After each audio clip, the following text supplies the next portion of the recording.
Hello दोस्तों, welcome my channel steno smart classes में आप लोग एक बार फिर स्वागत है। आज मैं आप लोग को बताने वाला हूं जो इस बार एसएससी स्टेनोग्राफर 2025 का सीबीटी जो एग्ज़ाम हो चुका है उसका आंसर की कब तक आने की संभावनाएं हैं। आप लोग तो बहुत फिलहाल आप तो देख ही लिए होंगे कि कब तक आ सकता है, नहीं आ सकता है। यूट्यूब में बहुत सारा वीडियो भरा पड़ा है, लेकिन हम वीडियो नहीं अपलोड किए थे क्योंकि हमको अच्छा से पूरा कंफर्मेशन मालूम नहीं चल पाया था। ठीक है, बहुत कोई तो डाल ही देता है कि कब आना नहीं आना है, लेकिन हमको जब मालूम चलता है तो हम डालते हैं। कोशिश मेरा यही रहता है। ठीक है, तो 2025 में जो स्टेनोग्राफर का सीबीटी एग्ज़ाम हुआ है, स्टेनो सीबीटी 2025 आंसर की मतलब कब तक आ सकता है, यही ना। देखिए, लगभग तो अगस्त ज़्यादा दिन बचा नहीं है। ठीक है, और क्यों देरी हो रहा है वो आप लोग को पता नहीं चल पा रहा होगा, और हमको भी ठीक से पता नहीं चल पाया। ठीक है, लेकिन क्या पता चल पाया, क्यों देरी हो रहा है बता रहे हैं आप लोग को। जितना मालूम चल पाया बताते हैं। देखिए, सबसे पहले बात, इस बार देखे होंगे आप लोग क्वेश्चन का कितना उलटफेर हुआ है। बहुत सारा उलटफेर हुआ है टीसीएस के तुलना में। ठीक है, बहुत देखे होंगे, मतलब मैथ डाला गया है, रीजनिंग में कुछ एजम्पशन वगैरह डाल दिया है, जीएस में डाल दिया, स्टेटमेंट वगैरह डाल दिया, मतलब इतना उलटफेर कर दिया है स्टेनो वाले ग्राफर का स्टूडेंट के साथ कि मतलब कहा नहीं जा सकता। अच्छा, किसी का ऑप्शन सेम है, किसी में 3 ही ऑप्शन दिए हैं आप, मतलब वो खुद अपने आप में कंफ्यूज है कि हम इसका आंसर की जारी करें तो कैसे करें, क्योंकि किसी का आंसर भी सेम दिए हैं। भाई, जब आप आंसर सेम दिए हैं और क्वेश्चन अलग अलग है तो फिर आंसर सेम कैसे हो सकता है। ठीक है, खैर अब तो आंसर के आने के बाद ही पता चलेगा। हो सके कि आंसर सेम दिया है, हो सके किसी में बी आंसर लिया है, किसी में सी आंसर ले लिया हुआ, आंसर सेम नहीं लेगा, लेकिन क्वेश्चन के अकॉर्डिंग नहीं आंसर लेगा। वो अपने मन से तो नहीं करेगा इसमें बी दो इसमें सी दो, क्वेश्चन के अकॉर्डिंग उसको आंसर देना पड़ेगा। मेन मुद्दा तो यही है ना। तो वो खुद समझ कंफ्यूज है कि इसका आंसर हम की क्या जारी करें, इसीलिए लेट हो रहा है।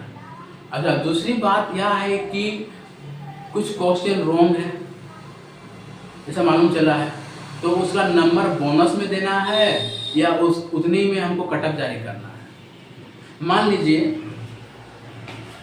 मान लीजिए किसी एग्जाम में 200 क्वेश्चन है, 200 क्वेश्चन है ना, तो इसमें से मान रखे आपको चलिए 5 क्वेश्चन रॉन्ग है,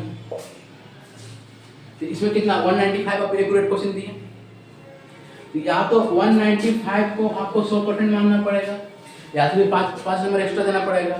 किसी एग्जाम कोई सीट में 10 क्वेश्चन गलत कर दिए, अब यहाँ 190 आप एक्यूरेट क्वेश्चन दिए, यहाँ पे 190 मार्क्स हो गया, तो फिर 190 का आपको 100% मानना पड़ेगा। यहाँ पे 195 को 100% माने हैं, यहाँ 195 को 100% मानना पड़ेगा, या फिर यहाँ पे 10 नंबर दीजिए। मेन मुद्दा तो यही है, फंडा तो यही है। अब इसको 5 नंबर दे रहे, इसको 10 नंबर दे रहे,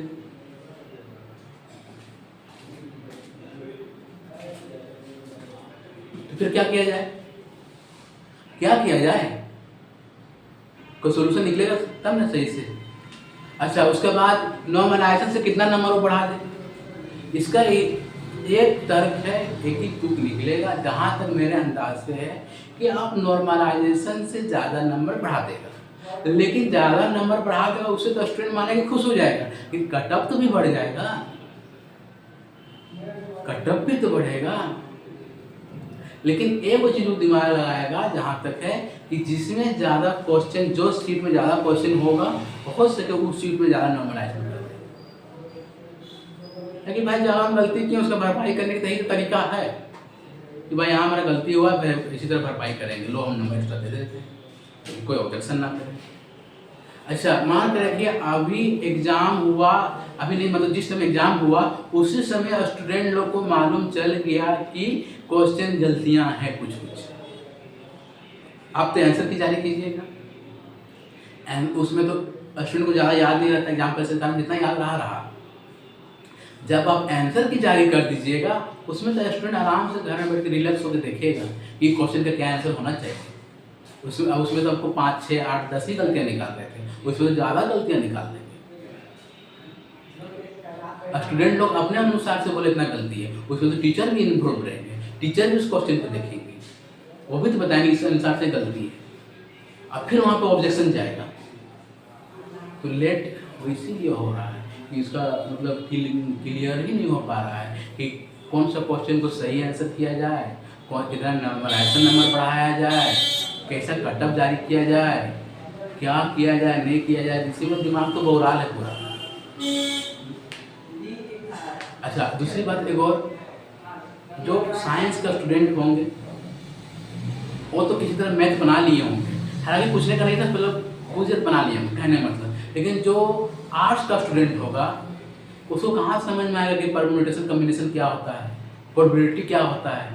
जो इंटर में आर्ट्स लेकर पढ़ा उसको कहाँ समझ में आएगा कि परम्यूटेशन कम्बिनेशन क्या होता है, प्रोबेबिलिटी क्या होता है, टाइम एंड डिस्टेंस क्या होता है, टाइम एंड वर्क क्या होता है, तो कहाँ समझ में आएगा। वो मैथ से बचने के लिए तो स्टेनोग्राफर में आया, स्टेनो सीख रहा है और फिर जाकर IAC जो किया होगा या कॉमर्स वाला स्टूडेंट जो मैथ पढ़ा होगा इंटर को समझ में आ गया होगा, वहाँ से नहीं समझ में आएगा उसको। देखिए पूरा मैटर मतलब उलझा हुआ है, देखिए क्या उलझा है, क्या उसका सुलझा, कैसे सुलझाएगा तो अब जाने बोर्ड वाला, आपको आंसर की आने के बाद चलेगा। लेकिन इतना जान लीजिए कब तक आने चांसेस है, हमको लगता है जहाँ तक मेरा उम्मीद है 28 अगस्त के बाद,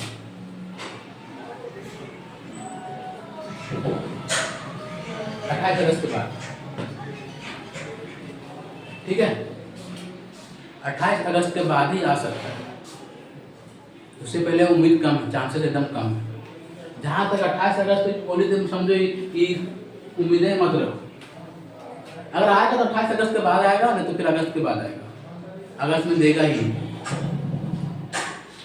ठीक है। तो अगस्त में नहीं देगा तो कब देगा, सितंबर में देगा, आज सितंबर में कब देगा, फिर वही 5 तारीख के बाद,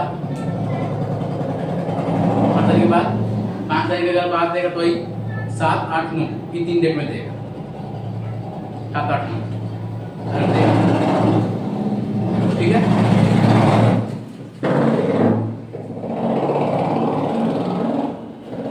थोड़ा मेरा कोचिंग का बगल में सामने को रोड है, गाड़ी आते जाता तो थोड़ा इससे डिस्टर्बेंस होता है, थोड़ा मैनेज कीजिए आप लोग, ठीक है। क्या करें, चांस से करिए वीडियो बनाते बनाते, ठीक है। मैंने तो ये बताना था कि इस तरह से मतलब कब तक आंसर के आने की ज़रूरत था, क्या क्या प्रॉब्लम है, क्यों लेट हो रहा है, क्या क्या त्रुटियाँ हैं, वो तो आप लोग बता ही दिए। बाकी बात जब आंसर की आता है फिर आप लोग अपडेट करते हैं आप लोग। लेकिन एक बात और, जो भी जिसका भी अच्छा एग्जाम गया है स्किल टेस्ट की तैयारी में लग जाइए, आंसर की जारी करने के बाद ही लेट नहीं करेगा, जान लीजिए, ताबड़तोड़ एग्जाम कोशिश करेगा, आंसर की जारी करने वाली लेट नहीं करेगा, स्किल टेस्ट में देख लीजिएगा, ये बता दे रहे हैं। ताकि कहीं ना कहीं वो चाहेगा कि कोई काम फास्ट करने के लिए, अपना काम दिखाने के लिए, इसलिए लगे रहिए। जिनका भी एग्जाम अच्छा किया लगे रहिए, नहीं गया वो भी लगे रहिए। पीछे से आपका रेलवे आ रहा है, किसी में तो किसी में सिलेक्शन लेना है, पीछे से रेलवे आ रहा है, ठीक है दोस्तों। वेलकम, बने रहिए और मेरे चैनल को लाइक सब्सक्राइब आप लोग करने का काम है, आप लोग कीजिए, ठीक है। बाकी बात जितना अपडेट हो पाता है हम देने की कोशिश करेंगे आप लोग, ठीक है दोस्तों। Welcome, thank you.